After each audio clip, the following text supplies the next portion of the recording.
बड़ी बड़ी यज्ञ के माध्यम से बड़े बड़े होतागण जिनको यजन करते हैं, यज्ञ भुक बाल केली, यज्ञ का भोक्ता बालकों में बीच में बैठ करके बालकों की झूठन खा रहा है, कैसा है ब्रह्म?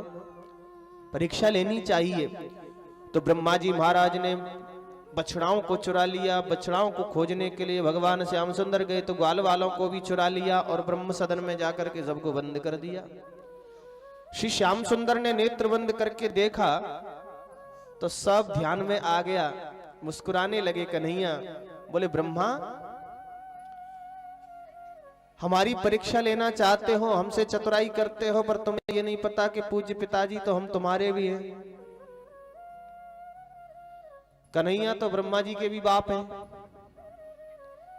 श्री सुखदेव स्वामी कहते हैं, हे राजराजेश्वर, यावत वत्स काल्पकवपुर यावद करांघ्रादिकम यावद इष्ट विषाण वेणुदल सिग यावद विभूषांबरम यावत शील गुणाभिदा कृतिवयो यावद विहारादिकम सर्वं विष्णुमयं गिरोंगवदजः सर्वस्वरूपोपभौ। भगवान श्री श्याम सुंदर ने अपने शरीर में से ही बछड़ा प्रकट कर दिए, ग्वालवाल प्रकट कर दिए। जैसी जिसकी चरण पादुका, जैसी जिसकी पीतांबरी, जैसी जिसकी बगलबंदी, जैसी जिसकी पगड़ी, सब कुछ सर्वम विष्णुमयम गिरोंगवदजः, सब कुछ भगवान श्याम सुंदर बन गए।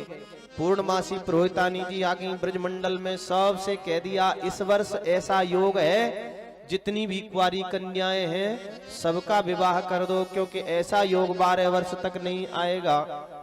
सबने सोचा कि 12 साल में तो हमारी कन्याएं बहुत बड़ी हो जाएंगी, इसलिए छोटी छोटी कन्याओं का भी विवाह हो गया। ये रहस्य है, गर्ग संहिता में गर्गाचार्य जी ने वर्णन किया है। यह इसी कारण से जितनी भी ब्रज की गोपी हैं सबका विवाह श्याम सुंदर के साथ हो गया, क्योंकि अब जितने भी ग्वालवाल हैं वो श्याम सुंदर बने हुए हैं और कोई है ही नहीं। क्योंकि जो असली के ग्वालवाल हैं वो तो पड़े हैं ब्रह्मा जी के सदन में।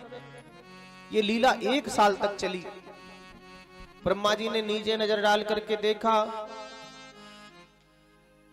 यदि ब्रह्म होगा, परमात्मा होगा तो कोई फर्क पड़ने वाला नहीं है। साधारण बच्चा होगा तो रो रहा होगा, ग्वाल वालों को लौटा दूंगा, बछड़ाओं को लौटा दूंगा। नीचे देखने लगे ब्रह्मा जी तो यहाँ तो लीला जैसी पहले चल रही थी वैसे ही चल रही है। अब अचंभे में पड़ गए, कौन से सच्चे हैं? ये सच्चे हैं कि वो सच्चे हैं? ये झूठे हैं कि वो झूठे हैं? सत्या किम कतरेणेति ज्ञातुम नेष्टे कथंचन। श्री सुखदेव जी कहते हैं, राजन कौन से सत्य के हैं कौन से झूठे, ये जानने के लिए ब्रह्मा जी अपने ब्रह्म सदन की ओर जाने लगे। तभी तक श्याम सुंदर पहले ही ब्रह्मा बन के प्रकट हो गए। बोलिए नारायण भगवान की जय। ब्रह्मा बनकर के श्याम सुंदर प्रकट हो गए और कहने लगे अपने द्वारपालों को बुला करके, बोले देखो द्वारपालों, सावधानी पूर्वक पहरा देना। बोले क्यों प्रभु? बोले आजकल समय खराब आ गया है। तो बोले आ जाने दो, हमारे यहाँ समय क्या करेगा? बोले नहीं, तुम समझते नहीं हो, आजकल बहरूपिया बहुत घूमने लगे हैं।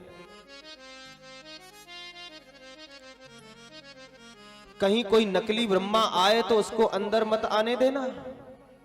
द्वारपालों ने कहा महाराज कैसी बात कर रहे हो, ब्रह्म सदन में हर कोई आने की सामर्थ्य नहीं रखता, पर आज कहीं कोई बहरूपिया ब्रह्मा आ गया तो उसकी खैर नहीं है। भगवान श्याम सुंदर तो भीतर प्रवेश कर गए। जैसे ही ब्रह्मा जी आए और द्वार पर सीढ़ियों पर पैर रखा, द्वारपालों ने कहा खबरदार नीचे उतरो। ब्रह्मा जी ने कहा तुम्हारा दिमाग तो ठिकाने है कि नहीं? हम तुम्हारे मालिक हैं, पूरे ब्रह्मांड का एक ही मालिक होता है और तुम हमसे कहते हो नीचे उतरो। द्वारपालों ने कहा तभी तो हम कह रहे हैं, हमारे मालिक साहब तो भीतर बैठे हैं, तुम दूसरे बहरूपिया कहां से आ गए? सीधे सीधे भागते हो के कुछ अपना चमत्कार हम दिखाएं। नीचे उतरो अन्यथा तुम्हारी खैर नहीं है। ब्रह्मा जी तो आश्चर्यचकित पड़ गए, यहां दूसरा ब्रह्मा कौन आ गया? नेत्र बंद करके देखा तो ब्रह्मा जी की गद्दी पर श्री श्याम सुंदर बैठे हुए मुरली बजा रहे हैं। भौं मटकाते हुए कहने लगे क्यों ब्रह्मा जी, हिसाब हमने बराबर कर दिया, तुमने हमारे ग्वाल बाल और बछड़ा चुराए, हमने तुम्हारी गद्दी चुरा ली, ईंट का जवाब पत्थर से तुम्हें मिल गया कि नहीं? ब्रह्मा जी के नेत्र सजल हो गए। द्वारपालों से कहते हैं भैया सच्चे ब्रह्मा तो भीतर ही बैठे हैं, पर मुझे उनका दर्शन करा दो। द्वारपाल ब्रह्मा जी को लेकर के गए और जाकर के कहा महाराज ये कोई नकली ब्रह्मा आए हैं। भगवान ने कहा भीतर छोड़ दो। द्वारपाल छोड़ करके वापस आए, भगवान अंतर्धान हुए। ब्रह्मा जी ने प्रणाम किया, ग्वाल बाल बछड़ाओं को लेकर के श्याम सुंदर के पास आए और हाथ जोड़ करके 40 श्लोकों में स्तुति गाई है कि नौमीड्यते भ्रवपुषे तडिदंबराय गुंजावतंस परिपिच्छल सन्मुखाय वन्यसृजे कवलवेत्र विषाण वेणुम लक्ष्मण श्रिये मृदुपदे पशुपांगजाय। हे पशुपांगज नौमी, मैं आपको प्रणाम करता हूं। वस्तुतः स्तुति करने योग्य तो आप ही हैं।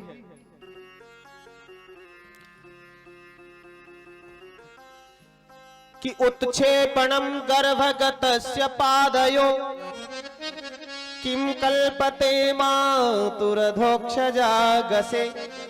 किमस्ति नास्ति व्यपदेश भूषितम तवास्ति कुक्षे की यद्यनन्तः। हे अनंत, मुझे एक बात बताओ। ब्रह्मा जी कह रहे श्याम सुंदर से, जिस प्रकार से गर्भवती माता जिसके उदर में उसका बालक पल रहा हो, तो जब गर्भिणी माता के उदर में उसका बालक हाथ पैर चलाता है तो क्या वो माता नाराज होती है अपने बच्चे से? प्रभु, वो माँ अपने बच्चे से कभी नाराज नहीं होती और प्रसन्न होती है कि मेरा बेटा पुष्ट हो रहा है, मेरे पेट में हाथ पैर चला रहा है, प्रसन्न होती है। तो जिस प्रकार से गर्भिणी माता अपने उदर के बालक के हाथ पैर चलाने पर उससे नाराज नहीं होती, उसी प्रकार से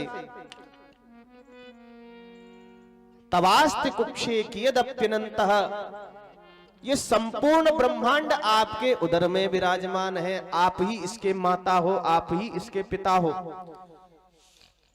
मैं भी तो आपके उदर का एक नन्हा सा बालक हूं। मुझे अपना अनजान बालक गर्भस्थ शिशु जान करके मेरे अपराध को क्षमा कर दो।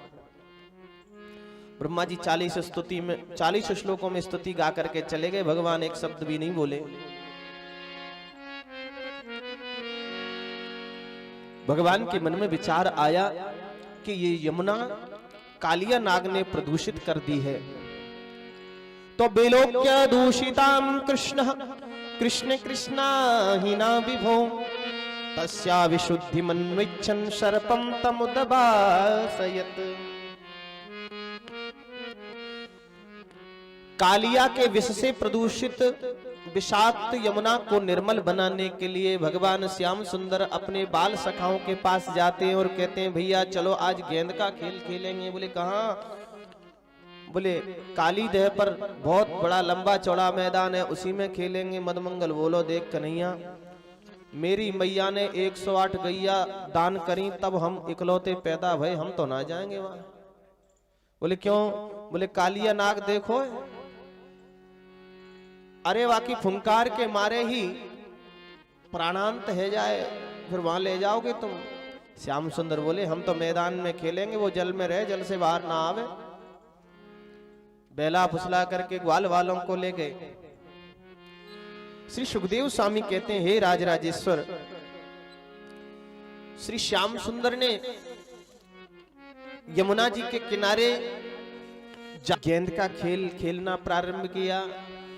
वो काली दह पे खेलन आयोरी, और ये याद है सबने, हम ना गा रहे, जब याद ही है तो क्या करेंगे। वैसे ठंड पड़ रही है, जल्दी जल्दी भागना है, शादी में भी पहुंचना है।